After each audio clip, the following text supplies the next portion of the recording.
Y de ahí la señora Kristen va a pasar y a seguir con la siguiente parte.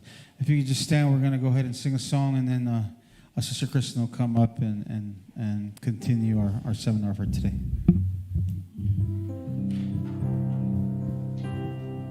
Buenos hermanos, vamos a comenzar esta canción que es Renuévame.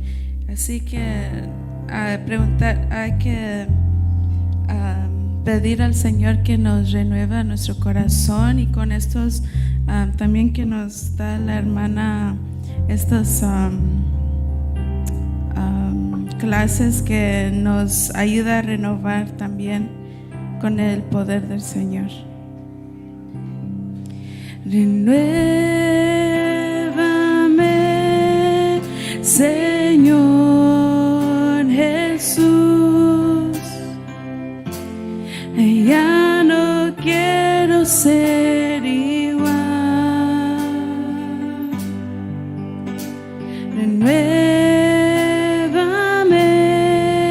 Señor Jesús. Pon en mí tu corazón,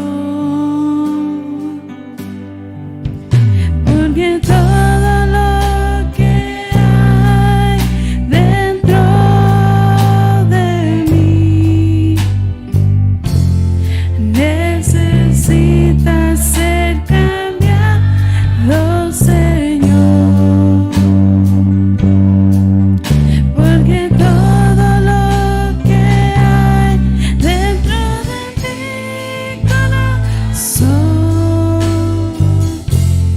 necesita más de ti.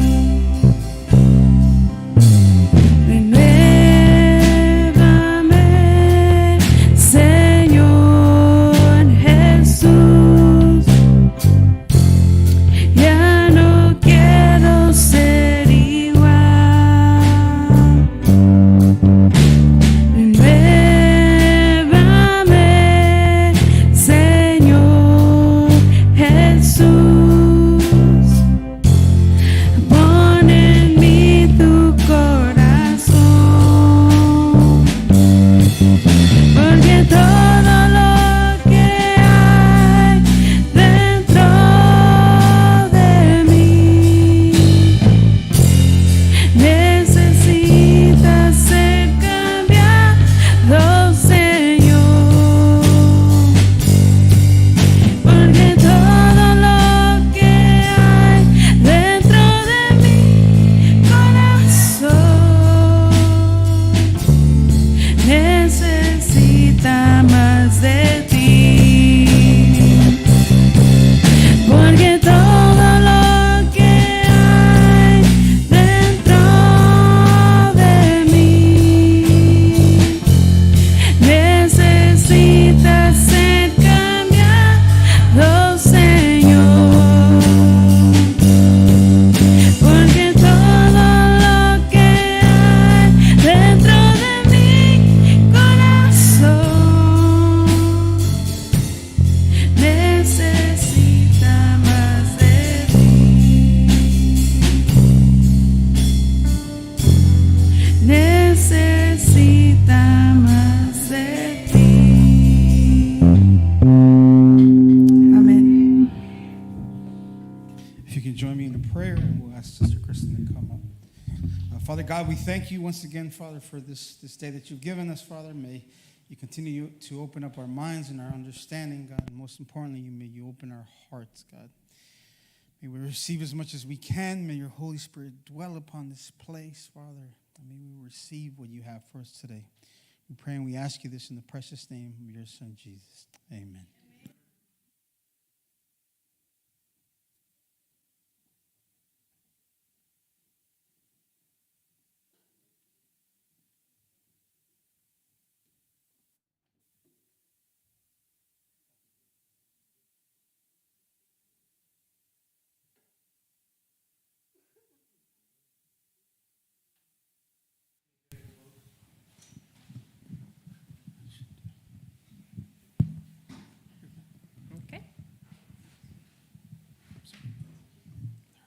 Perfect.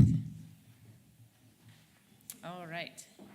Welcome back. I know this is like the hardest time right after lunch in the middle of the day. But we're going to do the best we can, yeah? Okay. Thank you for lunch. It was wonderful. It hit the spot just perfectly. We are going to go to the slide that says where conflict starts. And something that you should know about your booklets. So your booklets have these QR codes in them periodically on different pages. And the concepts that are on that page, Ken Sandy, he's the creator of this material, and he likes to put movies to the concepts. So he's an avid movie watcher, and so he finds examples with movies, okay? So if you see a QR code in your booklet, if you scan it, it goes right to a movie clip. So you can kind of see how these concepts play out. Does everybody have a book? Okay. And this QR code actually is to these slides. So these slides are not in your booklet because the peacemaking piece of what Ken does and what we talk about is not in this particular book. But if you would like these slides, you can scan this QR code and they will be sent to you, okay? And then you don't have to write everything down either. Okay, you can go to the next slide unless anybody wants to take a picture of that. Oh, go back, sorry. And you can pick it up later.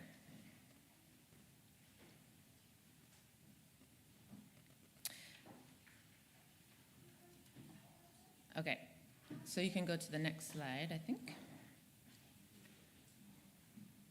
So relational wisdom is an extension of peacemaking. So originally, the peacemaker, Ken Sandy created the peacemaker, and it was all how to resolve conflict. But over the years of him, decades of him helping people to resolve conflicts, he thought there has to be a better way. There has to be a better way to help people have better relationships. And so we have the wisdom to know that we can't get rid of all conflict. We are always going to have conflict, but we can get ahead of conflict, and that's why the relational wisdom was created, okay? So that's what we're doing today primarily is the relational wisdom, but I like to include some piece of peacemaking and understanding of conflict just as a little bonus, okay? So, fun fact, the pineapple, I use this picture of pineapple, it is a symbol of hospitality. And when you say hospitality, most of the time people think, oh, grand tablescapes and beautiful decorated homes that have enough room for 100 people, and just everything is taken care of down to the last detail. Well, in biblical times, hospitality actually spoke about the sojourner, and the sojourner is somebody who passes through your land and someone who is on a journey.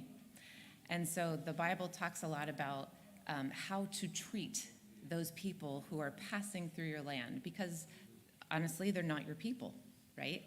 But there was very clear guidelines for how to treat people who were not part of your group. And so I just thought it was a fun piece to stick in there.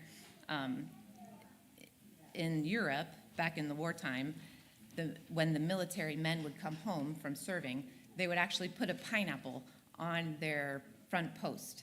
And they would, as an indication that I'm home from serving and I'm open, my home is open again for you to come and visit. And they would be hospitable to you. Just something fun. 1 Peter says, offer hospitality to one another without grumbling. How hard is that when someone is not like you? And Hebrews 13:2 says, "Do not forget to show hospitality to strangers, for by doing so, some have shown hospitality to angels without knowing it." So sometimes when I am in conflict with someone, I think they're like a stranger because we're in conflict probably because we have differing views, okay? And our values are not the same, our ideals are not the same, or our perspectives are at odds.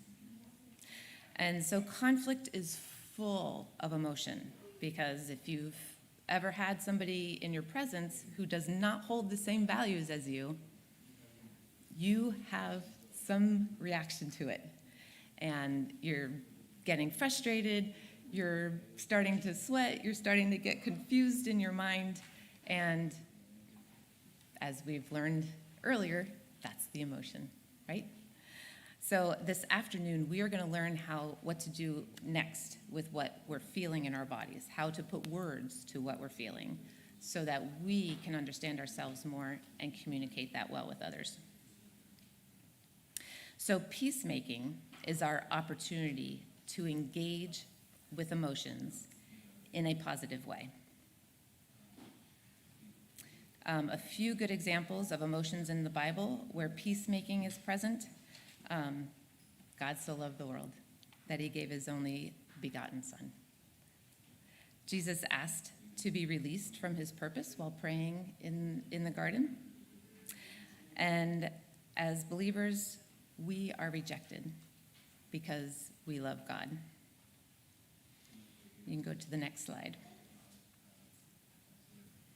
And so when sin entered the world, there was a need to guide people on how to treat one another and how to resolve conflict.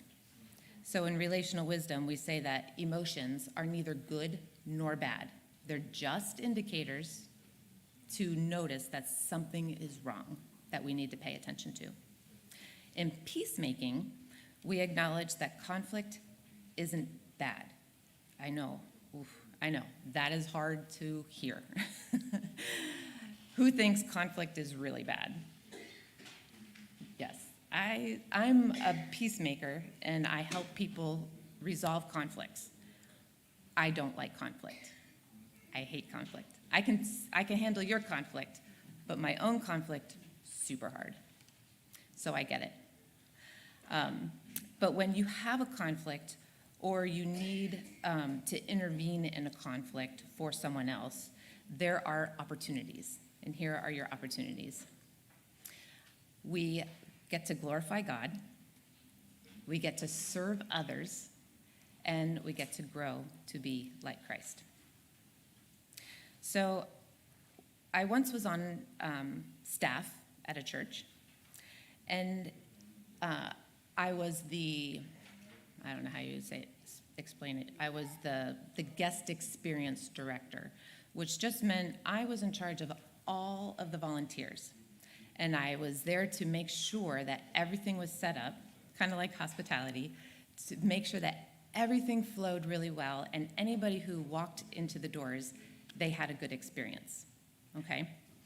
And so week after week, all of a sudden, it just started that I was getting reports that I was causing conflict, that I was being negative, that I was drawing the whole team down, and I was creating an atmosphere where people felt like they weren't welcome. And I know it's really hard to understand. You've known me for 3 hours. But week after week, I was getting these reports about myself. And I asked, it didn't come from the originator. It came from my boss, who was the pastor. And I asked to be given examples because, honestly, if you know Matthew 18, it says, if you have wrong with your brother, go to them, right? This person did not come to me. They went to the pastor, and they would not address me directly. So I asked for examples because I couldn't fathom who it was, and the pastor refused to give me examples. And so I took it upon myself to understand how I was being seen on campus. And so I went to all of my volunteers who I had a really good relationship with. And I mean, I had a good relationship with them all, meaning we could trust each other, we could talk.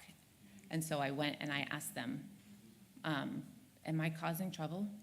Do you feel like I am not serving you? I'm not serving our mission and our vision here. And every single one of them said, no, I don't know what you're talking about. We did not send this report. And so I went and I gave that back to my boss, the pastor, and he said, okay. He said, it was somebody on staff. And I did not understand where this was coming from because my job was to serve the staff and to take care of all their needs. Like I was the last stop. That was my job, and I loved it. I thought it was the greatest job on earth. But this one person, for whatever reason, we still don't know why, didn't like me. And so they went around and proceeded to tell lies about me every chance they got. And so my initial response, and certainly my husband's initial response, was quit. Get out of there.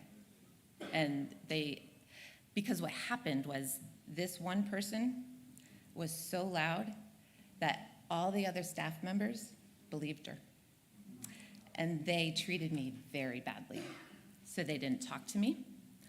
They did not acknowledge my presence, even though I worked with them, right? Ridiculous. These were Christians. These were God-fearing people. And it messes with your brain. It messes with your character, and it makes you question everything about yourself. And so I went to God, and I said, I'm going to quit. And he said, no way. I was like, what? And my husband was like, what? You have to quit. Because my husband was tired of me being miserable. Because that conflict, I took it home with me, and it affected my relationships at home. And so the Lord said, no, you cannot quit. He said, in fact, I want you to serve everybody 100% more than you are serving them now. And I want you to do it with a cheerful heart. Can you imagine? So, about 3.5, 4 months go by. I'm serving these people. I am making sure that they have everything. And I did it without grumbling. And it was so hard because I knew that they didn't like me. They continued to disrespect me, show me that they did not care about me at all. They didn't include me in any curricular activities, nothing. And then finally one day, the Lord gave me that peace that said, you can go. I was like, thank you. Because it was really tough. And so I left that position. I didn't leave the church because I'm stubborn. And it wasn't on me for them to, I don't know, treat me any different. It wasn't me, it was them. So I had that relationship with the Lord that said I could stay. And because I was there for God, not for the people, to be honest with you. So I didn't leave the church, but it was only after I left that I came to realize what was going on. And what I understood was my boss, he didn't respect the whole process of peacemaking, okay? He didn't bring us together to talk this out and make understanding, like I couldn't do anything about it because I didn't understand the situation. And so my husband and I invited my boss to come over, and we talked to him about it. He was so gracious, and he was so open to hearing what we had to say, and he made it right. Like, he apologized, and we felt really good after that meeting with him. And now I didn't ask him. Normally in peacemaking, we would say, okay, you need to help make it right with all the other people, because there was a lot of other people involved. I didn't feel like I had to ask for that, but it was evident that he took it to that level on his own, because The very next Sunday, I went to church. Every single one of those staff members who wrote me off and did not treat me well, they made it a point to come to me and say hello.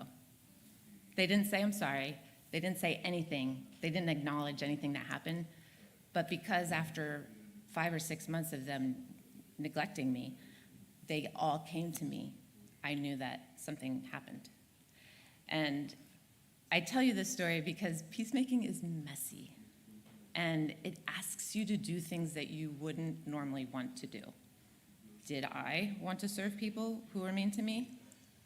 No way. But I didn't want to follow my flesh. I wanted to follow the Spirit. And I wanted to please and honor my God. Amen. Right? And so as much as it was hard and as much as my husband didn't get it most of the time, look, it worked out wonderfully. My relationship with God is so much stronger now. And do I want to still go back and be in that environment again? No, that's not for me. But that's okay. I have other good things to do.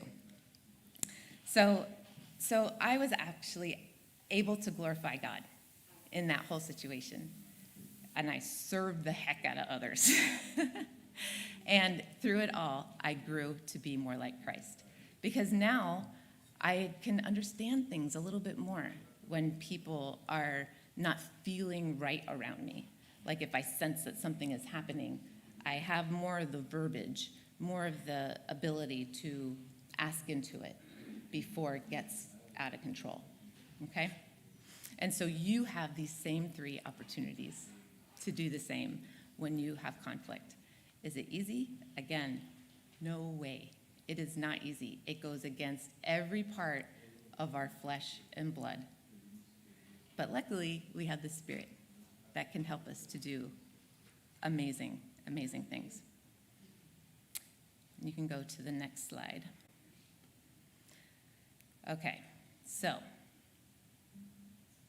this might be a hard part of our time together. Okay? So if you took the QR code or you need us to go back to it so that you can revisit this, do it, okay? But I'm going to say hard stuff. But I know I can say it because I lived it, okay? So conflict starts in the heart, not in the heart of the other person. We're not concerned about that. We're concerned with our heart. So James 4:1, it says, "What causes quarrels and fights among you? Is it not this, that your passions are at war within you?" What does that mean? So these passions that are in us are desires. And they're not good at the outset, or they're not bad at the outset. So we can want really good things, okay? But they can easily turn into idols. And so an idol is anything that takes our attention away from God, that we're serving more than God. So if I didn't want to honor God, but I wanted to protect myself in that conflict that I shared with you, then I would have done a whole lot more to feel good about myself instead of honoring and serving God. Next slide. So here's what, I'll go down. The other way. Nope. It should look like an arrow that's squiggly. The progression of an idol. There you go. So this is the progression of an idol. And this, or you could say, the progression of an out-of-control desire, like James 4 is talking about. So a desire starts with something I want, blank. I want these things. These are things that I want that I think will make me happy, okay? We don't ever want anything that's not going to make us happy, okay? We want things that are going to make us happy. So we define what we want based on what we value. Again, back to the values. When my desires are not met or satisfied, I begin to demand. Okay? And so this is the action or the behaviors that start from what you want.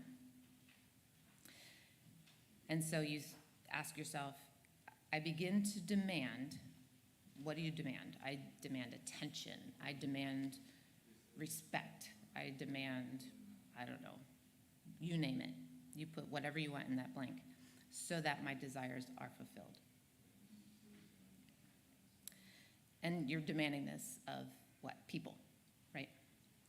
So then if those desires are still not met, then you start to judge. And what does that look like? Through my disappointment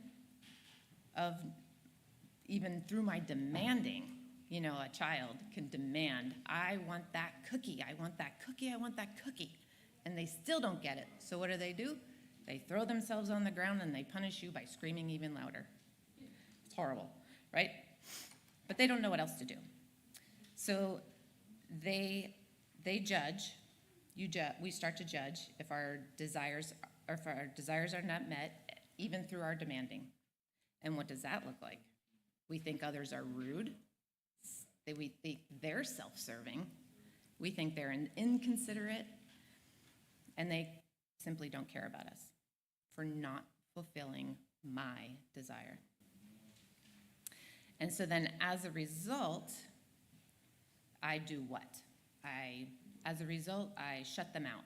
As a result, I yell. As a result, I withhold good things from them. Okay? And that triggers, that's that whole downward spiral. So this little arrow you see, think of it as a downward spiral, as maybe a sliding board that takes you down to bad places. A big mud puddle at the end. You do not want to go into a big mud puddle. Okay, so can you go to the next slide? So here's how we connect it to emotions, okay? So remember, an emotion leads to a behavior, which leads to a consequence. So I desire something. And what triggers the desire sometimes could be like a bad trigger, like poor communication, misunderstanding, conflicting agendas. Even if you're, maybe if you're at work and you both need the copy machine. That could be conflicting agendas. We both need the same thing at the same time. How are we going to get through it? Seems like a silly thing. But it triggers something within you, right? And you feel an emotion. So then you demand. And that's the engagement part. That's the behavior. My emotion leads to a behavior. And then along the way, we have those supported emotions. So if you have a demand and you're trying to get somebody to fulfill that desire and they don't do it, it supports that emotion that I really want somebody to care about me. I really want them to pay attention to me. And it exasperates the feeling, that emotion all the more, and makes that judgment really big. It can get it in, it's that explosion again, that inordinate response. And so in your judgment, again, that's an engagement part of our emotions, and it leads to a behavior. And then finally at the bottom is the punishment, which is the consequence to all of that. Anybody have any questions on that? Kind of big stuff. And you can go to the next slide. Okay, so the way out. How do we get out of this cycle of the relational failure or that progression of an idol? Well, is to accept that conflict is an opportunity. So many times we don't think conflict is an opportunity, do we? Think of it as an opportunity to invite emotions into our interactions while allowing the gospel to guide what we do with them. Just imagine, how often do we talk about marrying our emotions to the gospel? Not very often. But we can, because God made our emotions, God made us full of emotions, and he presented us with the gospel. And so to not put those two things together just makes half of an idea, right? So when we bring them all together, it helps us to make a full idea. And so if you think about that circle, there was those three dimensions: God, self, and others. So a way out is to think about God as he renews our hearts and our minds so that we can know, value, and love him. And then we're moved to become more God engaged. And then that engagement is the behaviors, okay? And we respond in love to others. And if we think about ourselves on that circle, that awareness, when we're aware of God and we're fully engaged with God, it opens up the way for us to be self-aware. And as we come to know the holiness of God and know who we are in God, then we're able to know ourselves more and be more honest and accurate about who we are with others, okay? And same thing with others. As God fills us with the Holy Spirit and gives us the heart and mind of Christ, then we are freed from seeing others as the center of the world. You know, there's sometimes we can get confused and put people at the center of our circle instead of God in the center of our circle. You know, we're living for eternity, not for what we're living here in the flesh on earth. But if we understand the heart and mind of Christ, then we start to understand his work in other people, and we can take them out of the center of the circle and put them right where it's supposed to be, and then put Christ in the center of that circle. And then it starts to all fall into place once we start to practice that way of seeing conflict. Okay. Any questions about that? Can you clarify more what is meant by invite emotions into our interactions? So as you're getting to understand that emotions are not bad, they're tools so that we can come to understand ourselves and others better, you can look for ways to allow them to guide your conversations and then guide your thinking. So in that way, you're not trying to push them away. So when we're uncomfortable with things, we kind of push them away. But instead, we become more comfortable with them, and we invite them to come be with us. They're kind of our friends. You know, you take your friends with you when you go places. You can invite emotions to come with you in the same way.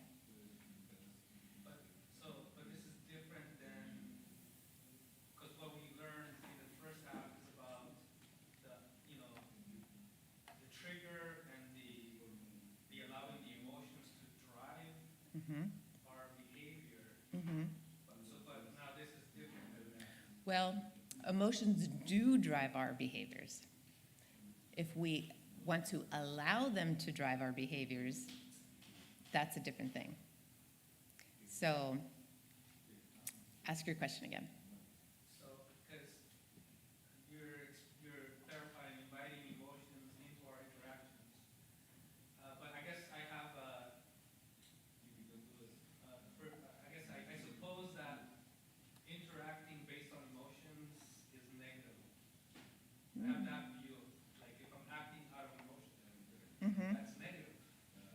Yes. So when I hear invite emotions into our interactions, it does kind of sound negative to me because Okay. it sounds like I'm being encouraged to act out of emotional states. Right, okay. The negative side of emotions.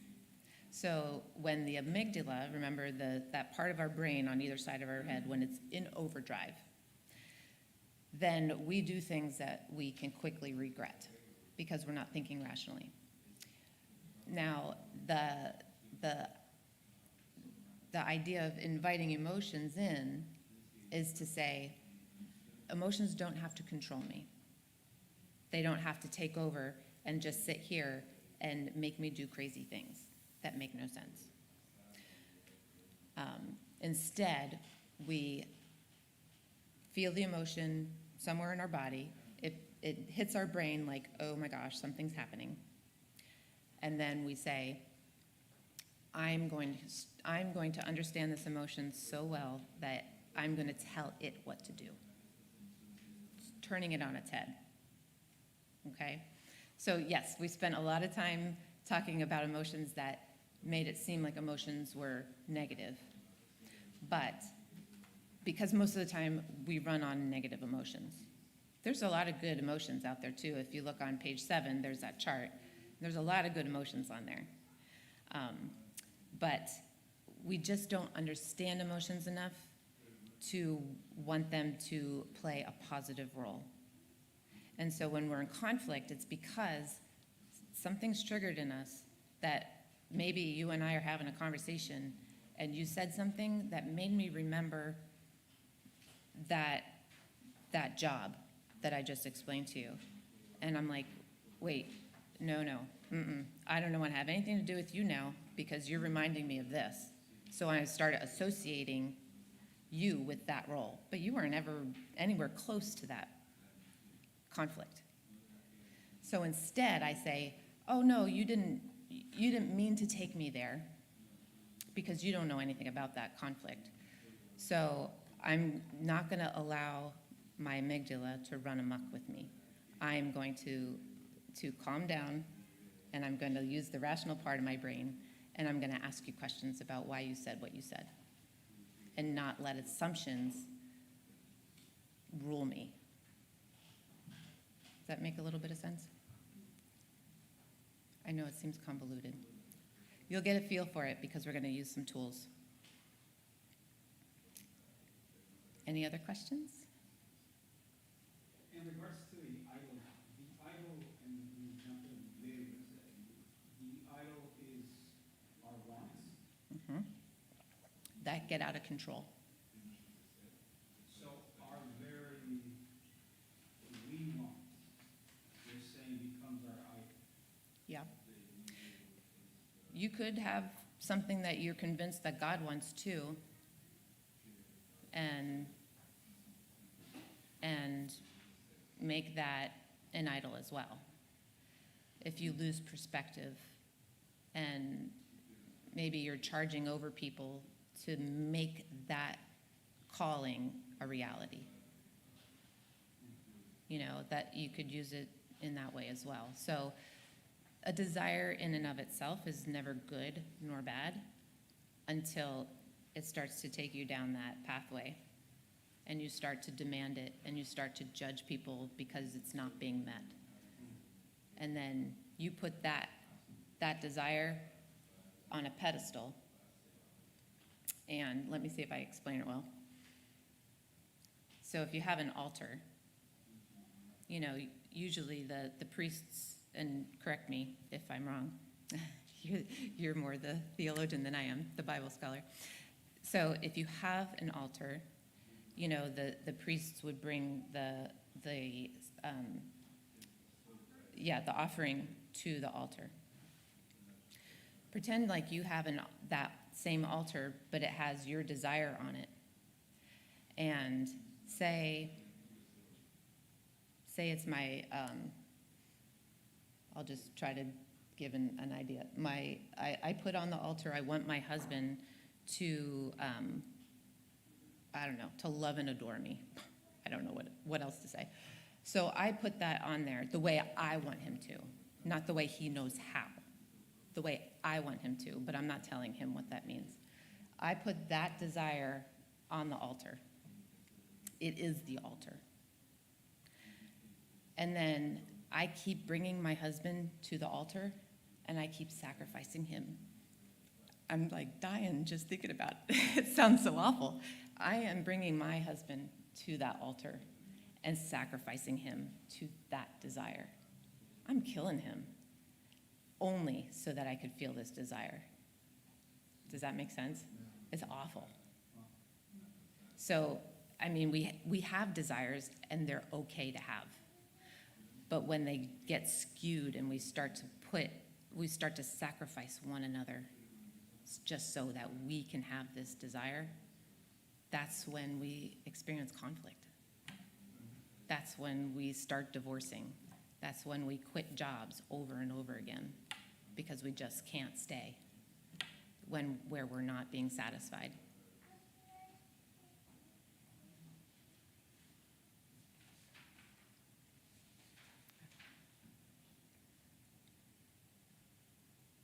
Okay. So let's do some work at our tables. You can go to the next slide. Okay, so we have, and you can go to the next slide. This first tool that we're going to use, let me see. So these are all the tools that we're going to see today. We have this SOG, or in Spanish, it's SOD, because we couldn't find a G word that said SOG. And we have the GPS, we have the read or the leer, and the serve. So we'll hit on all these tools today, and you're going to get to practice with them. So what we'll do is I'll explain the tool, and then you'll get to practice with it, okay? And the more you press into practicing with it and doing, like actually going through it and being vulnerable at your tables, the more you'll get out of this experience, the more you'll take with you. Okay? So you could go to the next slide. And you can start anywhere on this circle. So our relationships are not 100% anywhere. So you can start, I always suggest you start with the easiest. If you need to start with your relationship with God, then do that, if that seems easy to you. If you want to start with your own relationship with who you are in yourself, then start there. And if you want to start with others, you can start there too, although I don't know how you would do that without the other two being in place, just to be honest. All right, go to the next frame. Okay, so emotions can capsize us. So emotions move us. So I don't think I've mentioned it. The word emotion comes from the French word émouvir, which means to move. So just like the wind moves a sailboat, and the sailor needs to understand how to read the wind so that they know how to fill the sails so they can get to where they're going, we have to understand emotions in our life. So we talked about being overwhelmed by emotions. Have you ever felt overwhelmed with emotions before? Yes, me too. So they start in our bodies. Just as a reminder, emotions start in our bodies. We feel something. And when we feel our heart racing or that stomach tightening or our shoulders going up, we begin to sweat or something, that's the indication that something is happening that we need to pay attention to. And we want to do this before the emotion takes over. So how do we do that? We do that with the first tool, which is the read tool. Let's see if we can find out what page that is on. I think it is lesson 7, so page 20 in your workbooks.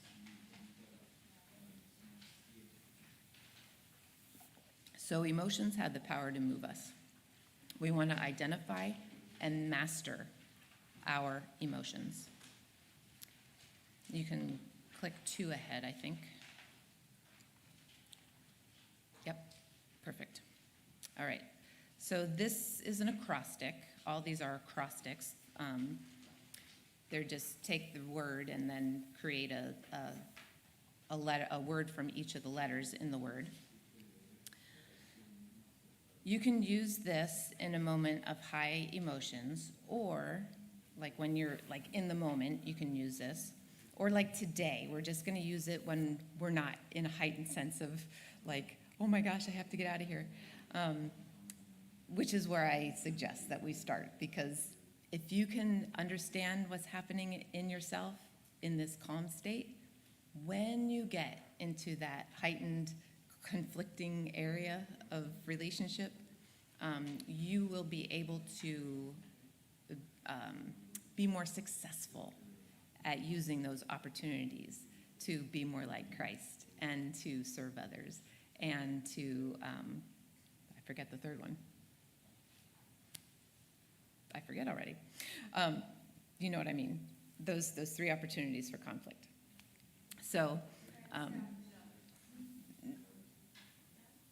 no, to glorify God. Thank you. You are listening. You're amazing. That makes me feel so good. Okay, so the first one in this acrostic is R, recognize. You want to recognize your emotion. So that's what we've been talking to about all up until this very moment. We want to recognize that something is happening, and we want to then put a word to that feeling. So if you look on page 7, there's all that chart, and it has a whole bunch of different words for different emotions that we feel. And then, so once you recognize that you're feeling something, you put a descriptive word to it, then you want to evaluate. And you could go to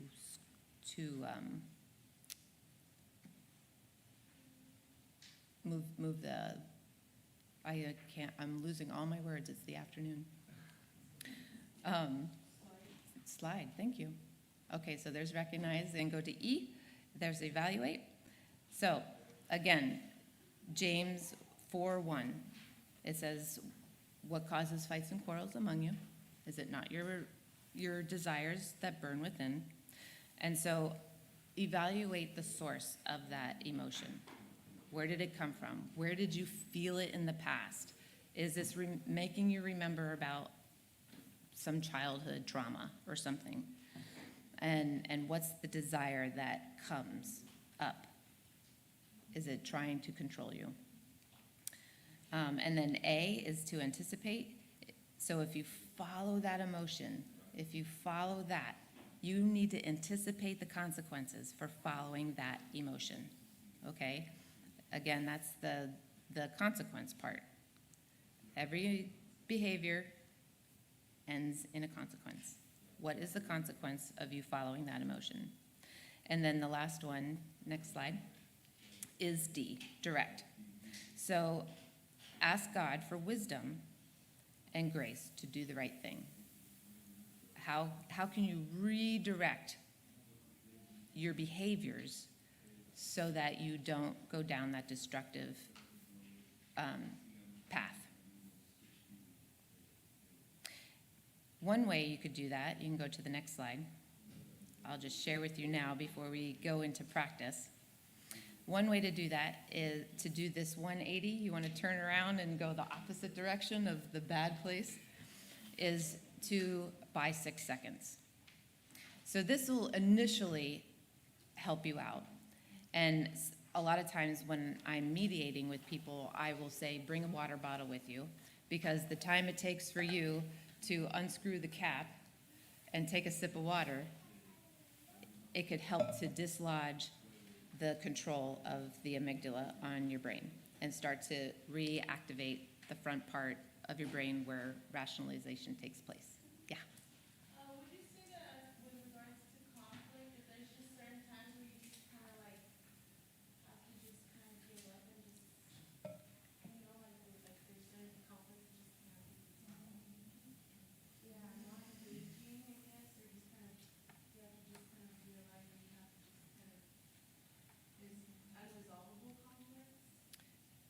could be unresolvable conflicts for sure, because it takes two people to fully resolve a conflict where, Trying to engage in, conflict night with the other person, just, yes, so you just have to kind of make a choice. yes. So if they're not engaging with you, it's not resolvable as far as you two coming together into some understanding, right? But you still have to do the work with God and yourself to process through that. Otherwise, you will take it into other relationships. Yeah, like for this man, you could for the other person would just not want to be around them, That's right. Like, just kind of just be like this, I'm just gonna use for myself, because I deserve that, like you said earlier, and kind of just, protect myself, just, Mhm. have no anger, bitterness, resentment, hostility, or anything towards that person, but I just realize that I just can't be Mhm. around that, or not. Right. So in Romans, I can't remember the exact scripture, but it says, "As far as it depends on you, live at peace with all." And so you do the work and you do everything you can to live at peace. And if they don't receive it, that's not on you. It's on them. But you do have to do that work because that's what God calls us to do. Yeah, for sure. So if you buy 6 seconds with a drink of water, then you can start to engage your rational brain again and start to make sense of what's happening around you. So that's one way that you can start to turn around any kind of conflicts that are happening in your life. Yep, then you take a time out and you say, well, you'll find your wording. You'll find, you'll find your words eventually as you practice and start to find that this is profitable to have in your life. And so now I've come to understand that when conflict is brewing and it's not going to go anywhere good in the moment, I understand that I'm confused. And in my confusion, that's the emotion, and then I'm naming it, is confusion. I cannot help you or I to make sense of what's happening, and I'm only going to make it worse because I'm going to start to say really dumb things. I'm going to sound stupid, and you're not going to take it well. So now when that happens, especially with the people that know me, I say, I'm really confused right now. I need to take a break. I need to go regroup. And it's simple, but it works. And then I go away and I regroup and I make sense of what's happening, and then we can come back together. Okay, so in your books, page 20 explains this tool, but on page 27, in the back of the book, there's worksheets, and this was page 27. So what I want you to do at your tables is I want you to read through these questions and ask each other these questions and help one another. You may not get to everybody at your table, but at least if one or two of you will practice in front of others, you'll get the feel for how to use this tool in your life. And so you can pull these worksheets out anytime you have a situation that you're trying to make more sense about. But for today, think of a simple, conflict that's happening that you can walk yourself and your table mates through these questions.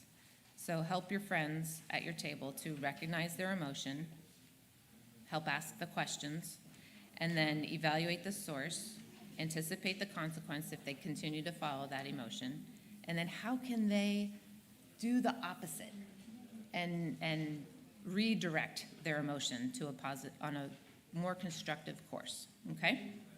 So I'll give you about 10, 15 minutes or so, and then we'll come back together and get reflections.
Okay, finish up your thoughts here.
All right, everybody, come on back to me.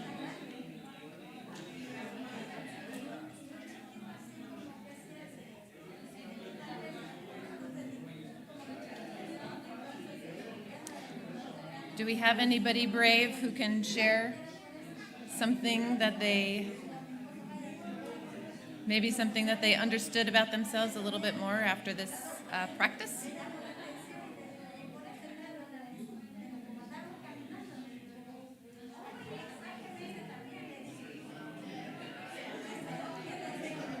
It's after lunch.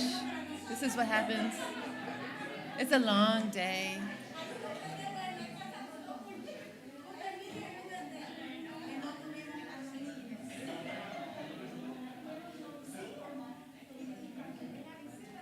Okay, reflections. Let's hear some reflections.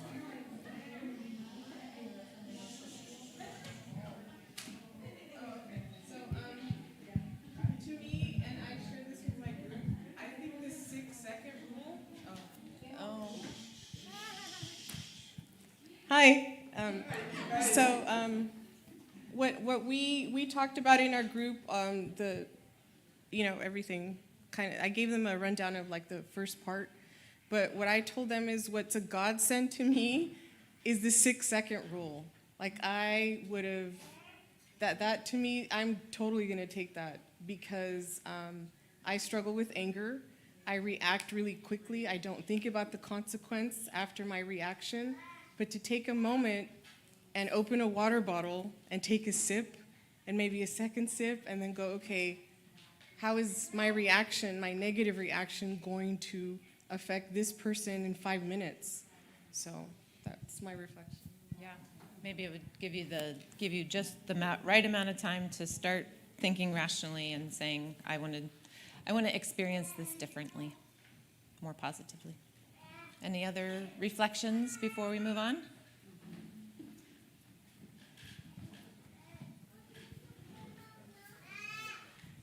So we did kind of the same thing, but instead, I'm not going to say who or pointing out, but we went through the exercise real time. So that was pretty nice to be able to get it through real time and seeing the whole process just kind of work itself. Gives you options? It gives you options to see how the situation can change, right? It's pretty powerful.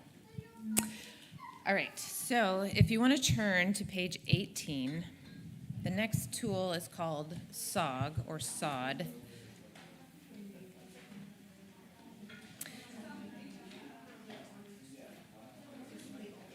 And so I will start with an example of this from my own life. Y'all are probably going to wonder, like, how much conflict does this woman have in her life? A lot of conflict. Conflict finds me somehow. Okay. So, practicing the SOG plan. This is where we're going to be self-aware, other-aware, and God-aware, which leads to being self-engaged, other-engaged, and God-engaged.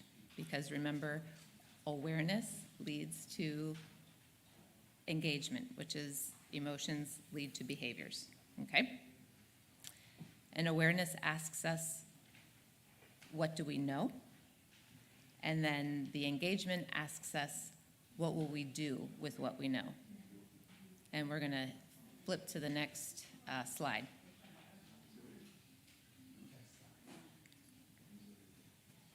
So I was scheduled to I gave this training to a group of teachers in Guatemala. And they're missionaries, they're all from Guatemala, but they're missionaries to one of the largest slums called La Limonada in Guatemala City. And so I got the privilege to go there and give them a lot of this information so that they can help their students and the students' families to understand emotions a lot better in their life. And so I had been there a few times before. I gave this training, and I was asked to come back. And I was so excited because I love these people to death. And of course, I wanted to be able to bring them some resources that I thought would really help. And they liked the first time I was there. So I was scheduled to go, and I was preparing to go. And then all of a sudden, I got an email that said, your time slot was given to somebody else. Oh, the pain in an email to read, not you, even though you were chosen before. And so when I read that email, immediately I hit reply, and I started to type. So knowing what I know about emotions, I stopped. I read the email that I was going to send, and I read it, and I said, this is not becoming of who I am and of who God wants me to be. And so I didn't send it. In fact, I erased it for fear that I would inadvertently send it, because that would have been bad. So I knew that email, it's actually not the best way to communicate, nor are text messages. So I stopped that way of that path. I didn't go down the email path. Instead, I used this tool. Go to the next slide, please. There should be some blocks. There you go. I use this tool, the SOG tool, or SOD tool, so that I can understand the situation and respond better. So the self-aware. I asked myself, what do I know about myself? Well, in that moment, I felt rejected. This was how I was feeling. I could feel it in my gut. And I felt like this was just another blockade, so I went and explained it a little bit more. Just like the READ tool says, like, we were looking at how do you name the emotion, and then where is that coming from? Well, I felt like this was just another blockade for me to do what God called me to do, is to teach and to be with people like you. And it just gutted me. It made me so sad.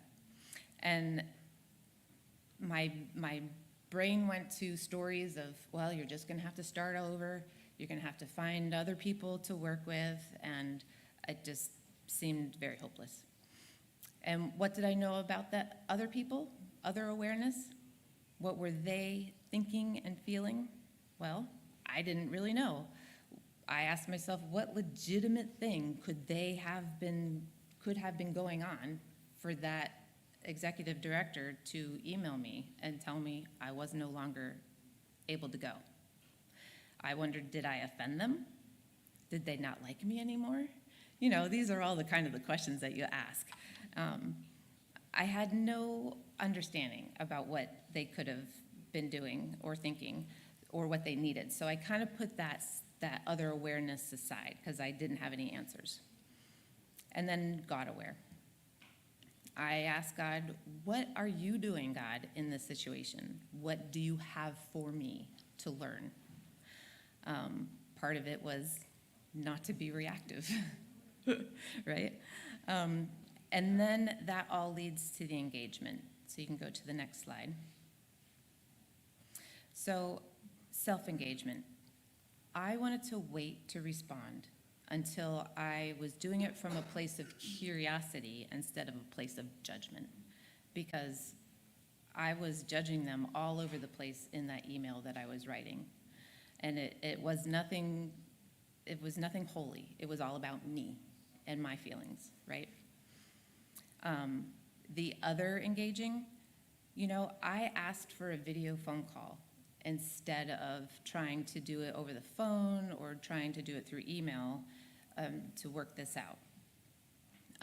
And we did. We talked over video and to understand what they were thinking and feeling. And I didn't talk about it with anybody else. I mentioned it to my husband. He knew, he knows everything about me.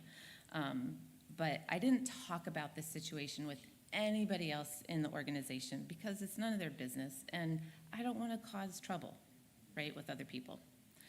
And then the God engaging, I asked God to give me peace. I just, that's all I knew to do. Give me peace, and I trusted him because I've seen him work other times in my life. David in the Old Testament, he was a young shepherd. And when he said, I can beat Goliath, I can beat the giant, and they said, no, you can't. And because other people were going to try and they were scared, or they tried and they failed, he said, no, I can, because the Lord saved me other times. So when I was out in the field, I killed the beast. The Lord helped me kill the bear. None of my flock is always safe because my God is with me. Just like then, he will be with me now. So I've seen God work in my life, and I trusted him wholeheartedly. And so that's was my engaging part with God.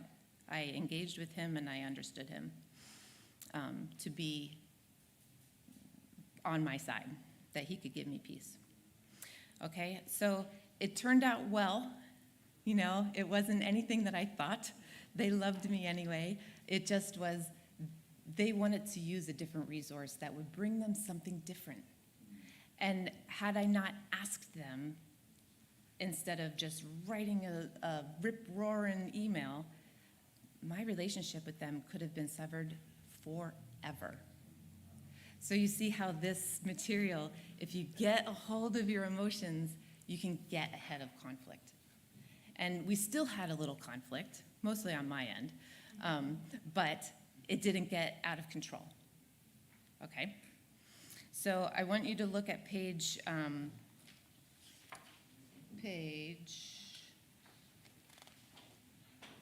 25. And there's another worksheet for you to work through. And so think again of a situation.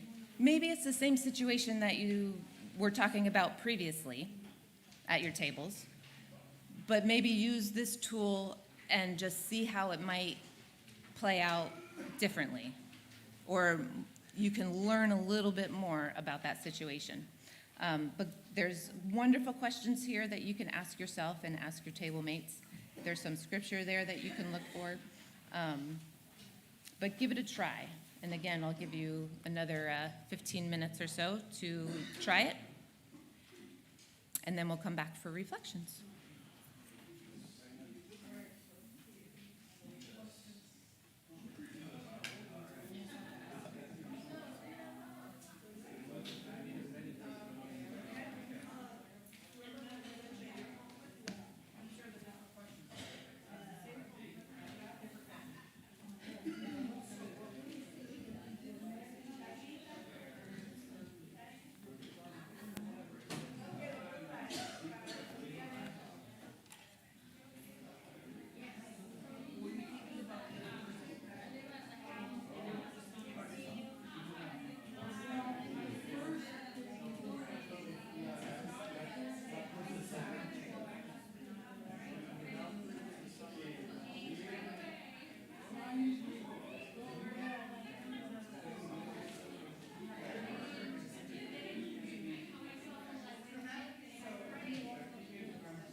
All right, guys, come on back because we're gonna lose time. Any reflections that anybody can share real quick? A reflection.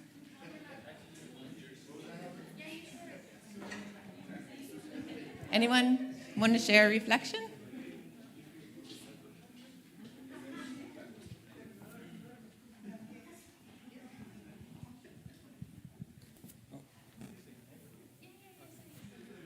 All right, so I guess Kari's in a situation where her younger sister moved in with them and her two daughters, and they got into a conflict once about a month ago over just taking out the garbage, and basically she asked her sister to take out the garbage while she put in a new bag, and then when she turned around, garbage was still in the bag in the house.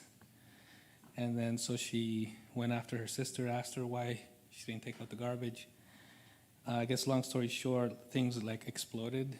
Her sister told her never to tell her what to do, and Kari's initial reaction was to try to reason with her, to try to calm her down, said the word relax, and so situation escalated,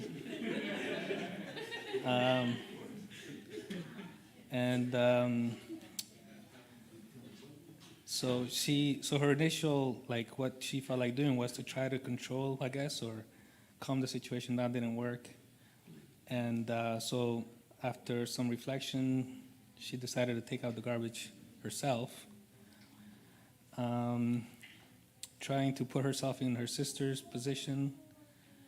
She knows her sister hates being told what to do now, and she said that she thinks her sister thinks she's weak, or and I'm not sure, but what Kari feels is that she needs to show her what God is doing in her, because she's not in any type of situation to understand anything about what's happened in Kari recently.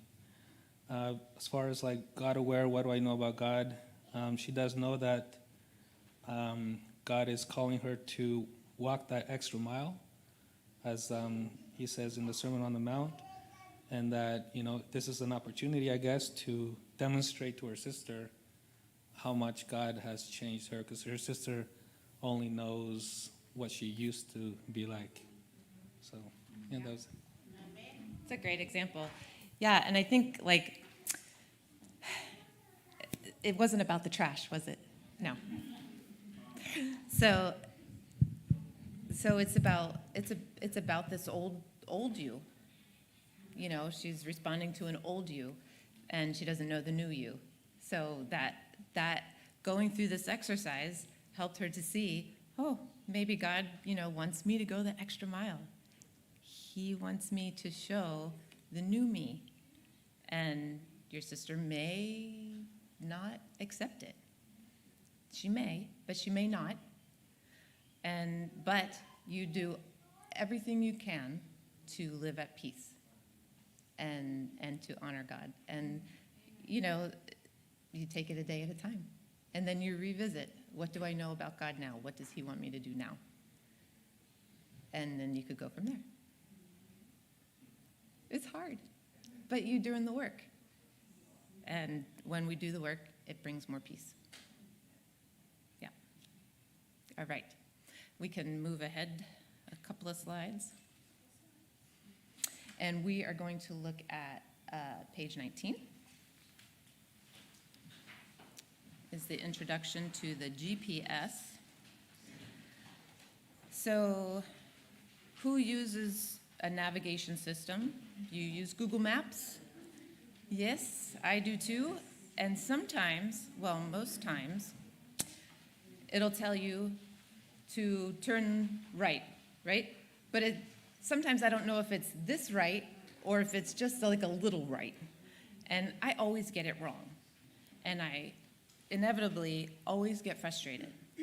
And I get frustrated even more when somebody's in the car with me because I feel like I'm like annoying them because I made the wrong choice and I have to go around the horn and, you know, recalculate and redo it again. And I'm always like feeling like a failure when I do that. So this is kind of the same thing. It's a GPS. Instead of a global positioning system, we're looking at a God positioning system. You can go to the next slide. And so what does that mean? We want to glorify God, we want to pursue God, and we want to serve God. So to glorify God shows that he's the best by depending utterly on him, by trusting him at every turn, and by obeying him no matter what. We get to praise him in his excellence, and we get to just know him in such a deep way that we normally wouldn't get to know him if we're glorifying him. Pursuing God means to program our heart and our mind with his thoughts, his goals, and his ways by constantly studying and meditating on Scripture.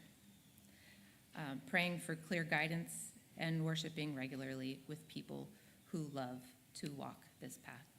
So I always think of Sundays as like the cherry on top of the sundae, right? All week long, I get to learn about God on my own. I get to press in and ask him these questions. What do you have for me today? What do you have for me in this situation? And I mean, sometimes I don't hear from him, to be honest with you, but I'm asking him anyway. And learning about him, like pouring into scripture, and I'm in the Psalms right now, and just listening to the Psalms and reading the Psalms of how these people saw the Lord and how much they trusted him even in their darkest times, it really encourages me a lot. And then on Sundays, when I get to go and be in the house with other believers, I just think that is the best time. Like that is like the culmination and the cherry on top of everything that I've done during the week, and it's a time to celebrate. I love it. And then, so to serve God, do what honors him. That's hard because sometimes if we're not hearing God, we don't know how to honor him. Then we have to go back to the scriptures and just see what the scriptures say so that we know how to honor him. So we think we know how to relate to others and how we should resolve conflicts. But no matter how hard we try, it seems like we get off course. You know, the circle, I gave you those words in the middle that you live on the inside of the circle, and those words that show that we're living outside the circle. Well, look, we're not always living inside the circle. But the hope is, and the good news is that if we get outside of the circle, as we start to put ourselves in the way of learning this kind of stuff, we get to pull ourselves back inside the circle a lot quicker.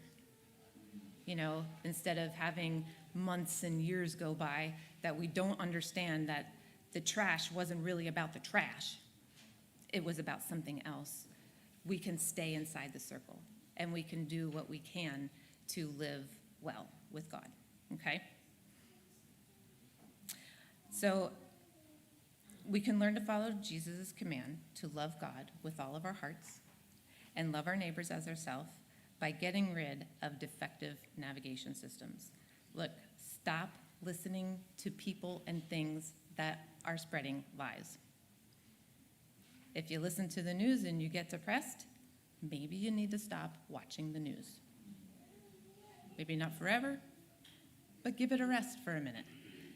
You know, if someone is constantly pulling you down, constantly negative about everything, maybe you need to stop chatting with them for a little bit. So, you know, change the navigation system. Put yourself in the way of better navigation systems so that you can hear the Lord and his prompting for you. Okay? So,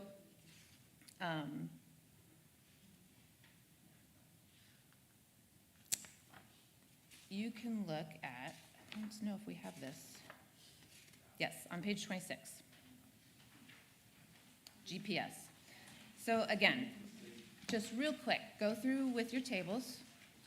The best way to learn anything, just to talk it through. And answer these questions again.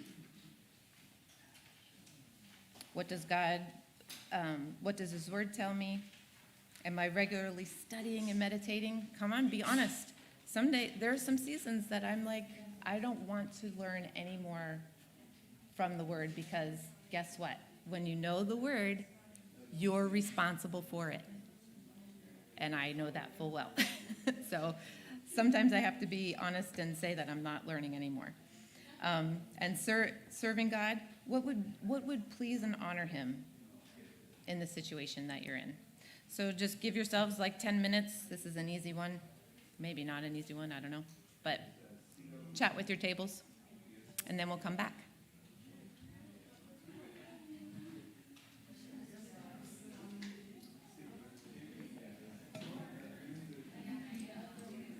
And we only have one more exercise after this.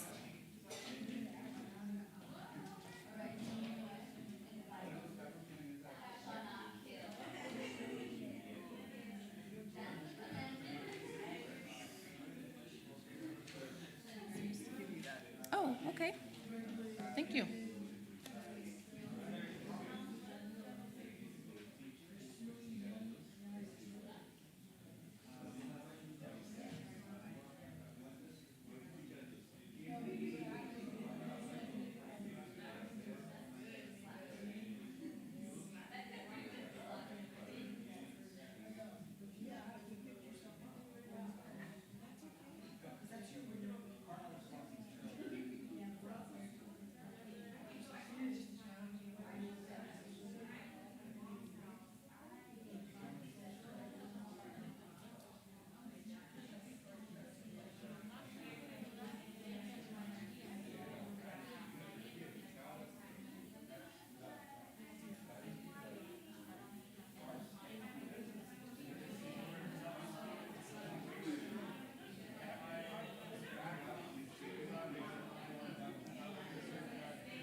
right, take another minute and wrap up your thoughts.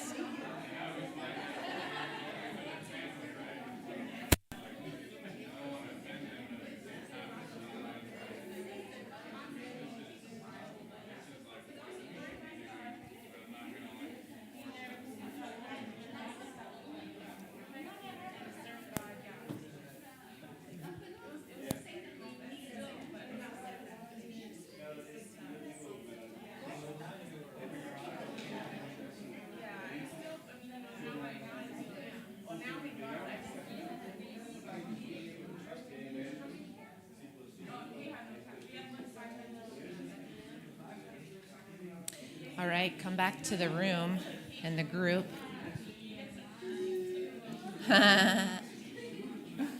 Bing bong.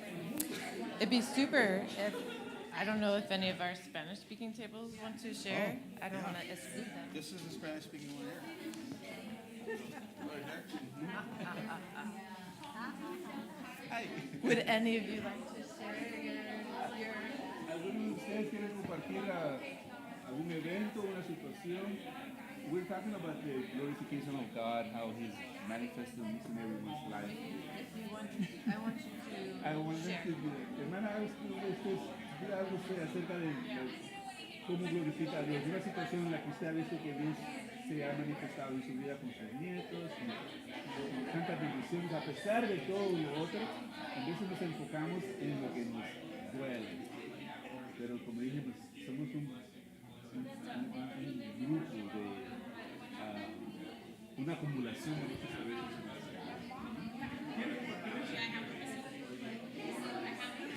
He will translate for you.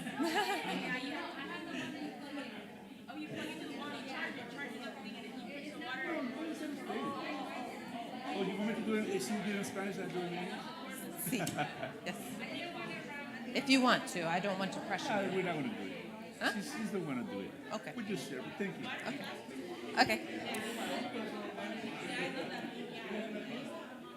Who would like to share? Anybody share a reflection? You can share a reflection. Would you like to share a reflection? Sorry? You can share a reflection from the exercise. Okay. Anyone else? Anyone like to share a reflection from their time? I know, we have one more. Stay with me. One more. Okay. So the last one, you can click forward a couple where it says serve everyone you meet. Yes. So one of my first jobs as a kid was working in a high-end golf club. And this is a typical table that we would put on for people. And that was in Pennsylvania. And actually, I worked there for 16 years. I know, it was kind of like my whole life. So I did nearly every job that was available there, besides management. And we did everything from serving families, family dinners, to serving like elaborate weddings that I don't know how anybody had these weddings. But we had Christmas buffets that looked like this picture, and Easter buffets, and families would come and have great times while we gave up our Easters and Christmases to serve them. But it was fun. We spared no detail. We went above and beyond. Like, we knew what people needed at their tables, always. We were always very attentive. And I learned so much about hospitality during this time. And so it was naturally just born into me, or grew into me, because that was my life. So you may not have had the luxury of learning firsthand the level of hospitality like I did, but this tool is so simple that you can pick it up right now, today, okay? So let's walk through it. You're gonna smile, very easy. You're gonna smile at home, you're gonna smile at work, at church, at the store. You're gonna smile on the phone. So there's research that says if you're on the phone and you smile, the sound of your throat will open up and you will sound more pleasant. So if you're chatting on the phone and you want to sound more pleasant because you're offering not so good news, smile. And so we have some babies in the room, and if you notice, when you smile at them, they smile back. This is a phenomenon called mirroring. So they're learning, they're watching you and they're mirroring you. They're just mimicking you, but this is how they learn. And so the same thing happens. If I look at you and I smile, chances are you're going to smile back at me, right? Even the most grumpy person will have to fight not smiling back at you, okay? Explore and empathize. So learn to ask curious questions. The questions in these worksheets and in the lessons for these tools, they're all curious questions. Now, what do I mean by curious? That means they're not judgmental. We're not asking questions that are cutting or that are judging. You know, why would you do that? Instead of, why would you choose that way? You know, there's something in there. I want to know why you would choose that way instead of another way. So you can be a little bit more curious than judging. Reconcile. You could be sensitive. Wherever you think you might have offended someone, and you can ask them, did I offend you with that word? Or, oh, something just shifted between us. Did I offend you? How can I make it right? That's a hard conversation to have if you haven't practiced it. You can practice with those who are close to you and easy for you to practice with. But we want to always be reconciled with people. It just opens up the freedom and peace. Yes? Can you give me that verbiage again? Something just shifted between us? I don't know. Something shifted and I want to know if I offended you. Yes, you did. And if you're going to ask those kinds of curious questions, you have to be open to hearing, yes, you did. Because if you're asking these questions and then you get offended by the answer, don't ask those questions. Okay? Which is probably why we don't ask those questions. Okay, reconcile. We did that one. Value. So take a moment to just thank people, even for the smallest things. Thank you guys so much for that lunch. It was amazing. Thank you that you thought of me and made vegetarian dishes that I can enjoy. And it wasn't just salad, right? You thought very deeply about what would be good for a vegetarian to eat, okay? Just value people and thank them for very simple things. It goes a long way. And then encourage. Treat others in such a way that they walk away with wind under their wings. So an interesting fact about eagles or big winged birds is they go very high.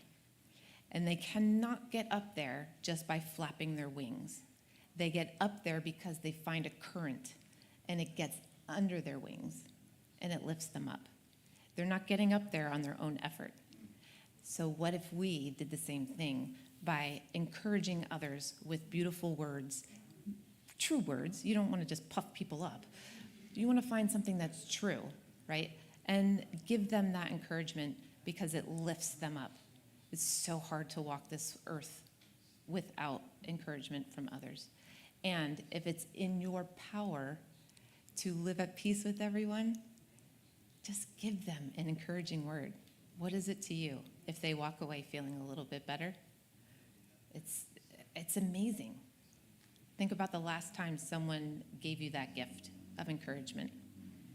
And if you can't think, if you have to go back really far, I'm so sorry that no one has encouraged you in a long time. Let me encourage you today. You all are doing fabulous work. You're sticking it out, and you are digging into things that you have never touched before. And I am so encouraged by you. So, we're going to practice. You can go to the next slide. And this might be a little weird. I'm not sorry about this, okay? We're going to get a little weird. So, there's another part of peacemaking. We call it restorative practices. They use it in schools a lot. And so what they do is they pull these kids into circles, and they train them at a very early age to say something nice about the next kid around them. And sometimes they don't have anything nice to say except I like your hair or I like your shirt. But that's the encouragement that they can give. But I kind of want you to do the same thing here. I want you to go around your table and shake off the weirds and just smile at each other. I know, it's so weird. And then I want you to practice asking a question about the person. I mean, it could be something that you're curious about them. Stay with me for a minute. It could be something that you're curious about that person. Or it could just be as simple as, do you like dogs or cats? Right? And then I want you to practice giving an encouragement to them. And then share what it was like to have that exchange. And be honest. Okay? So I don't know how you want to structure it in your table, if you just want to go from person to person and have an interaction, or if you want to encourage the whole table at the same time. I don't know. I'll let you guys decide that. But let's practice this for another couple minutes, and then we'll come back and we'll close out.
Te hago una pregunta.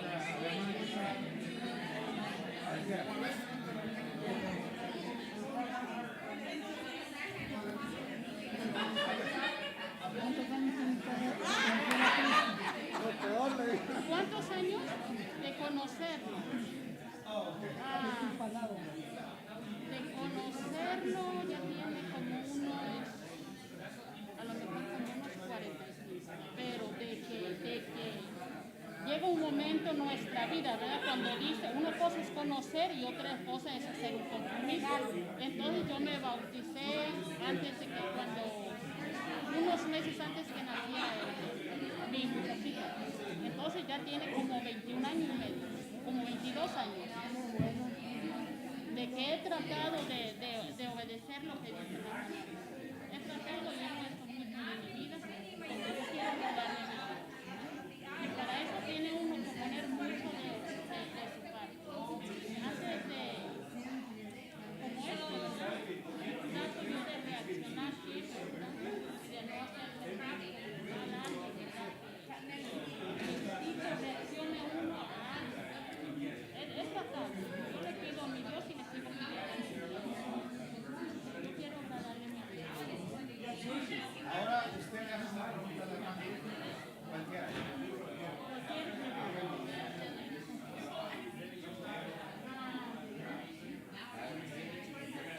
¿Cuánto tiempo tiene hermana Celia de venir a la iglesia? De que se convirtió al cristianismo. Como 37.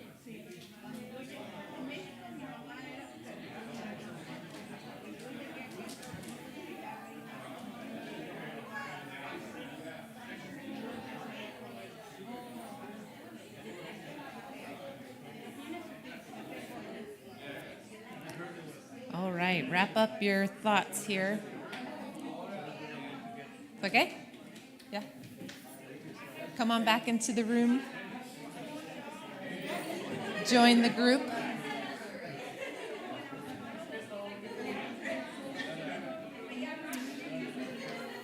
All right, so any reflections on how was that to give encouragement to somebody?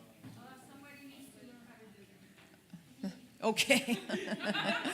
I'm glad she wasn't throwing anybody else under the bus. Why was it hard? Was it hard?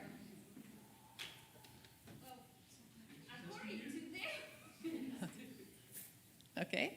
Any other reflections? Yeah, we did have our reflections based on when someone is smiling and someone bringing a good vibe around.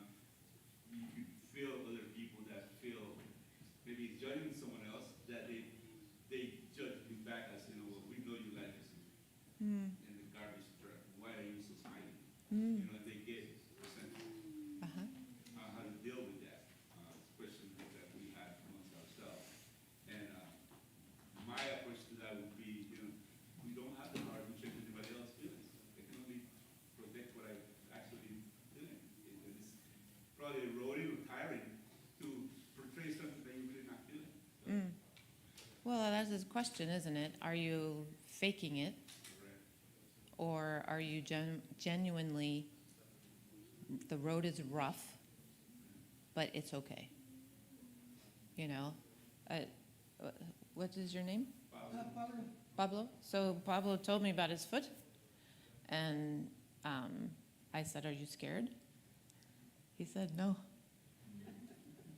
I said, "Why?" Because I would be scared.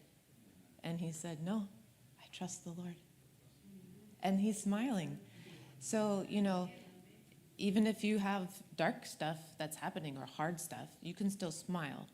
Now, you can inquire into it, sure. Right? But that's where the curious questions come in instead of the judging questions. Because I accept it. I accept that answer because that's his answer. Now, if I would say, "Oh, no, Pablo, you can't think that way. It is scary." That would be me judging him. So one of the questions would be,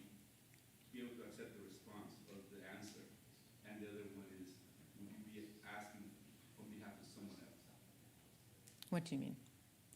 Tell me a little bit more. I'm the third person, you know, when someone sees two people, you know, interacting, this person is smiling, the person over there is feeling like, why is that person Why are they smiling smiling? so much? And then I'll come in, Mm. why are you smiling so much? Instead of the person that's feeling, because obviously it's offended or making someone else feel bad. Yeah, there's all kinds of reasons why it might offend somebody that somebody else is smiling. I don't know. So yeah, you as a third party to say, oh wow, why are you smiling so much? Something good happened? Actually, no, everything's really bad, but I'm going to trust that God is with me and we're going to get through it. And that's why I'm smiling. And then, oh, well, gee, you're not smiling. What's, you know, how are you feeling in this situation? And again, it's just curious questions and allowing that person to answer the way they need to answer in that moment. You know?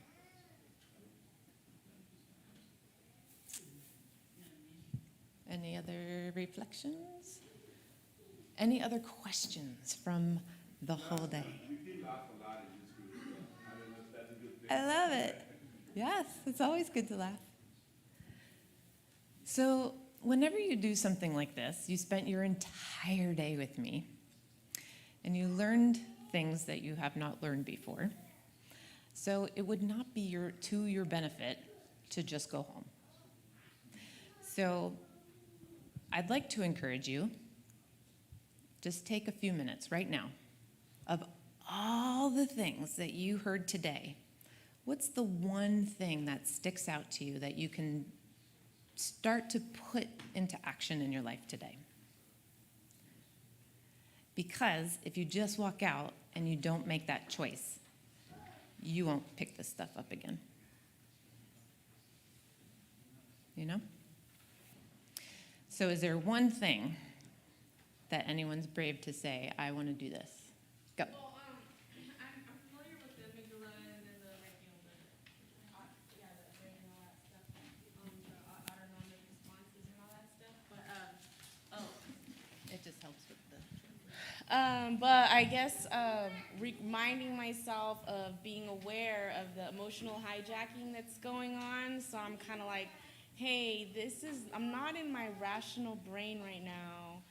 Because, I mean, usually I know sometimes, like, even if the situation gets really intense, I naturally just want to get away. But sometimes when you're caught up in that moment, it's kind of hard. So just kind of reminding taking a second, like, I guess I will never use the water bottle thing, but I mean, I will mentally tell myself, like, okay, I'm going to take a moment and regroup, and if possible, get away. But yeah, just kind of being aware of that. I'm not going to react rationally right now, and it's not going to help. So I need to either get away or just stop myself and I guess kind of redirect my thinking, I guess, in that moment and try to be rational. Which I think, like you said, practice, it eventually will happen. So I think that's one of the main things, because I get emotionally hijacked very often. So I will remind myself of that. Perfect. Anyone else have a... Oh, yes. Oh, she's offering you up as a sacrifice. Oh, she doesn't say... If you don't want to, you don't have to. I'm kind of a quiet person. She's choosing for you to grow. We learned a lot about how to pick our emotions and our primary emotion and what our secondary emotion is. So that's what we kind of focused a lot, because in our culture, and I'm pretty sure we're all somewhat similar cultures, we don't know how to identify that well. And for us, everything is anger, right? Or everything, I don't remember what the other one was. Sadness, I don't know. Everything just kind of gets jumbled up. And it's something that we didn't get taught as kids. Like a good example was, what was it? Fear and uneasy. So, or nervous. We didn't know that nervousness went with fear. So it's like once we started identifying these things, things made a little bit more sense. Yeah. And I'm really happy with our progress. Good. Yeah, yeah. Yeah, that's amazing. It's because we're not taught the language. So hopefully, having the language to describe different ways of feeling anger is helpful. If you've ever heard of Brene Brown, she wrote a book called Atlas of the Heart. And there are 92 different emotions that she describes in this book. And so she takes there's a lot of emotions, but she describes them and like where they come from and how to understand them. So she wants us to understand too about emotions and how to put language around it. Any other thoughts or questions that you have for me? You made it through the whole training.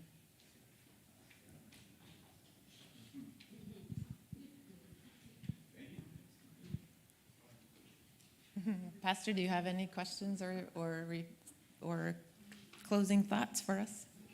Oh, wait, well, I have a question. Yeah. Also, how did you get into this kind of work? Or what did you go to school, or how did you? I did. God showed me that I could do this. I had no idea that this ever existed. I went back to school to support my family because my husband wanted to go to school. So I had to go back to school first so that I could get a job. And I landed on paralegal work because I like the law. And one class was alternative dispute resolution, and it was all about sitting with two people and mediating conflicts.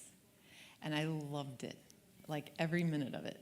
So I finished that degree and got a job, and then I started to study a master's of dispute resolution and conflict management. And then from there, I was working in the court systems for a long time, mediating cases and working with juveniles. And I loved the work, but honestly, I was only serving the court and like the docket, like clearing things off the docket. And God got a hold of me and said, okay, it's time to work with their hearts. And so that's when I learned about Ken Sande. And at the time, he was doing peacemaking, so I learned biblical conflict resolution from him. And then he put this stuff out maybe 2012 or 13, and it just made so much sense. And so it's just probably since 2008 or 2010, I started learning about peacemaking and just following that path that God put me on to help people with it. Yeah. I guess just as a closing, in your experience, is there any conflict in which two parties, either two individuals or two groups, if two groups are willing to reconcile and go through conflict, in your experience, has there ever been, or where it's not possible, as long as they're willing?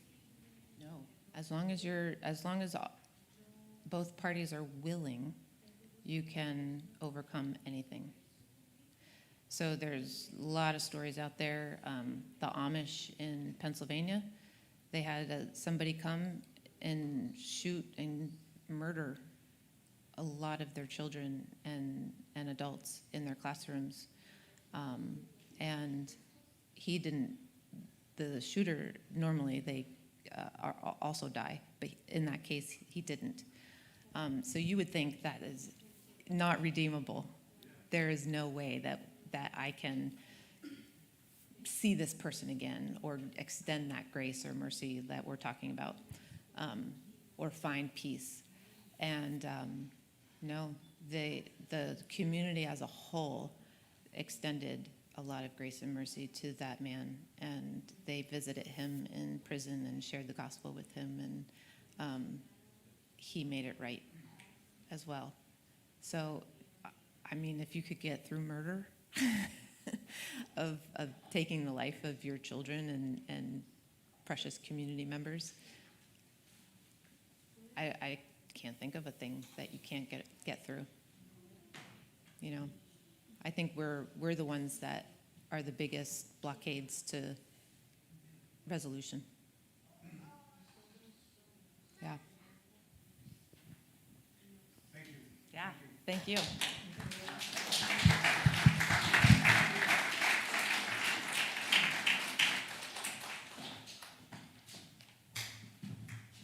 Thank you, Kristen, for your time, for your wisdom, for your knowledge. I hope we all got